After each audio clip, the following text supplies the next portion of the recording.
everyone. Thank you guys for coming down. My name is Robert, and over there is Corey and Woody, and we are the members of Kent State Liberty Alliance.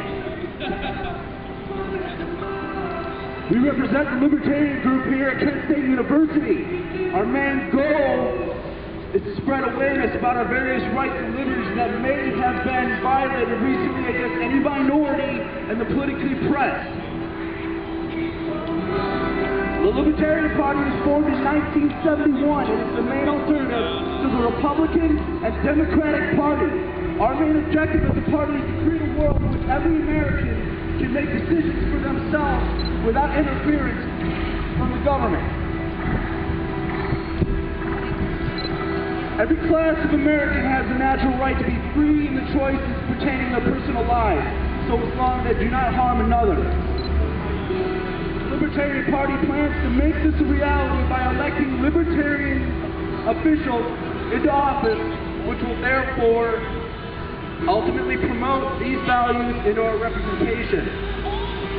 Additional goals of the Libertarian Party include ending the war in Iraq and ending the war on drugs. A great man once said, freedom is never voluntarily given by the oppressor, it must be demanded by the oppressed. Our first speaker today will be Jodie Emery. She is the lovely wife of a man named Mark Emery, otherwise known as the Prince of Pop.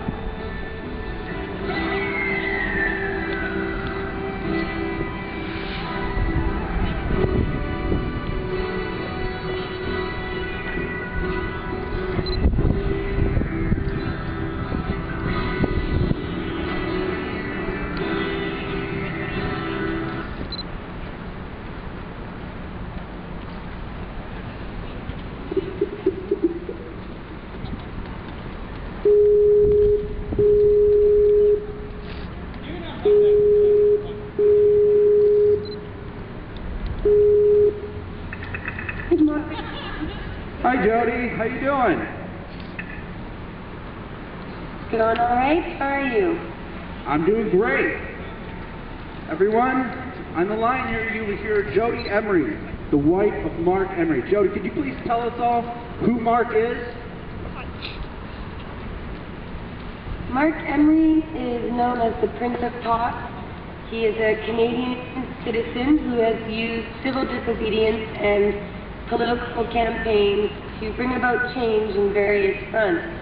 He started selling cannabis seeds from Vancouver, BC back in 1994 to any Americans and any citizens around the world who wanted to grow their own medicine or just get their own cannabis so they didn't have to go to drug dealers or anywhere else to get it. And Mark provided thousands of varieties and millions of seeds to people all over the world, and especially in the United States. And for that very crime, he was extradited from Canada on conspiracy charges and is now serving a 5-year sentence in the United States federal prison system. However, when Mark was arrested, the DEA released a press statement saying that Mark Emery was the most wanted international drug trafficking target from Canada. And they didn't say it was for seeds. They said it was all about his legalization activities, and that hundreds of thousands of dollars were funneled to marijuana lobbyists in Washington and around the United States. So they went after him clearly for the political efforts that he was funding and promoting. And our belief, and many people's belief, that my husband Mark Emery is a political prisoner in the United States, as he never set foot on U.S. soil, sold seeds only through the mail and by taking orders online. He paid his taxes on it here in Canada, and he has always run for election and been in the media. So Mark is not a criminal, but he did break the law using civil disobedience to demonstrate that this law is unjust. And people everywhere are being imprisoned for their relationship with a plant, for their political beliefs that they should be able to look after themselves without the permission of the government, that they shouldn't have to go to prison for growing something that helps them so much, that they shouldn't be punished for questioning authority and for thinking beyond what the government wants them to think. So many prisoners of the drug war are in fact political prisoners, not only in America, but also around the world. So when we tell people to free Mark Emery, we're telling them to free all political prisoners, all peaceful, non-violent prisoners of any war, because it's totally unjust that anyone should ever be imprisoned for a belief or for an action that is peaceful, non-violent, and for the betterment of mankind. Wow. So what can we do to help Mark? Well, Mark is applying to be returned to Canada. The United States and Canada have a transfer agreement, so Americans in Canadian prison can go back home and spend time near their families in the U.S. And so Canadian prisoners can do the very same. So Mark is applying to be transferred to Canada, but it will require the support of the United States Justice Department to approve his transfer application. And we, to that end, have hired a lawyer to make the application for him. And once Mark arrives at TAP in California, which could be this week or next week, he's currently in Nevada. But once he gets to California, he can apply to service time at home.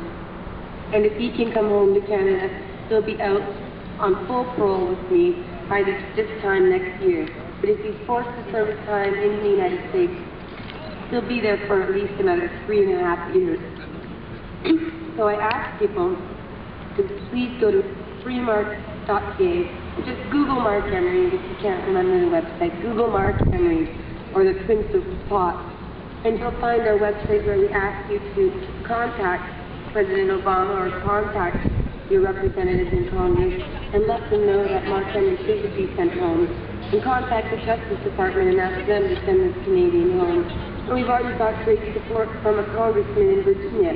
We don't know who it is yet, but Mark has got to sign a form saying that he does want to come home, and a formal request from a U.S. congressman from Virginia is being put in to have him sent home to Canada. So if we get a lot of American supporters to help join that call to send Mark Emery home and to save American taxpayers the burden of having to fund the prison expenses of a political prisoner from Canada, that's what we would really appreciate, if you could do that for Mark.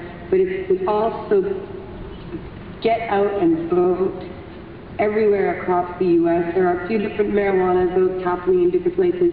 Of course, the greatest irony is that Mark will be in California when it may very well be legalized, due to all the seeds and money that he sent there to help them grow their cannabis culture and the industry that has brought to where they are today. It's so important for Americans to get out and vote, because you have states' rights, and if you aren't using it, you have the rest of the world looking at you like us up here in Canada, saying, we wish we could vote for a change the way that Americans get to vote for change. So don't lose that opportunity, and even if you feel it doesn't make a difference, if everybody agreed that it didn't make a difference and did nothing, then you would never be able to have any change. It's only by joining together and overwhelming the system with our voices and our demands that we will get what we want.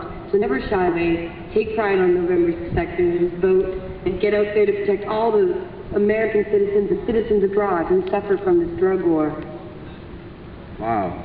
Is there anything else you'd like to say about the illegitimacy of the drug war?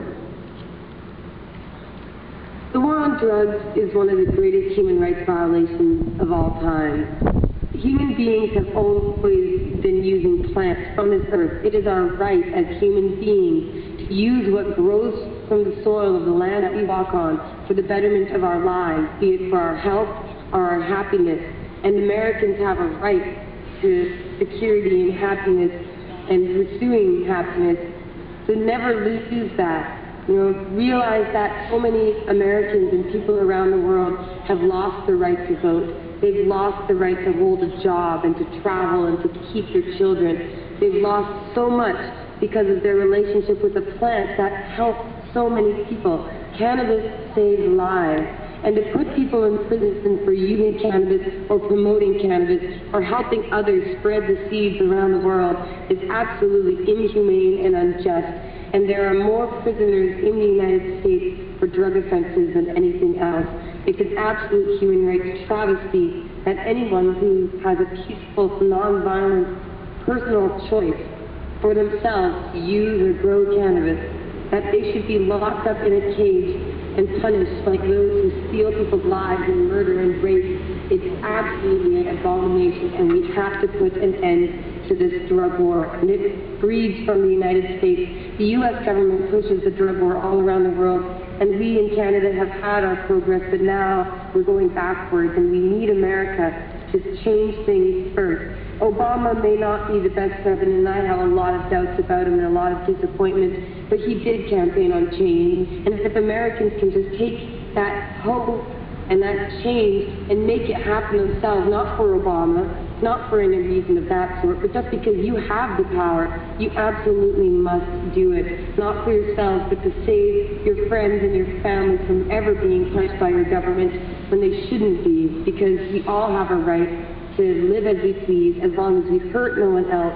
And political prisoners around the world have only spoken up for their brothers and sisters and family and their fellow mankind, and they're unjustly punished for it. So to do them right, we have to keep the fight going. We can't give up while so many of our fellow soldiers in the war for freedom are locked up and punished. So never give up.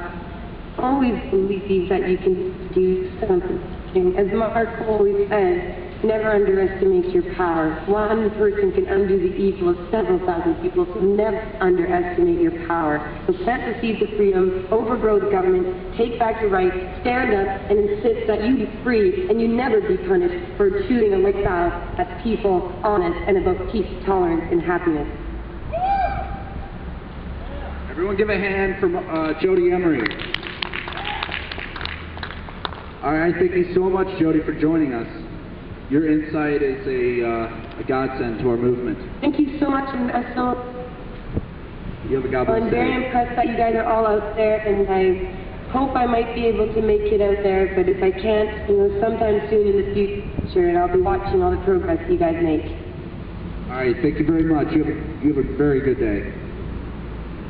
Yes, take care. Peace.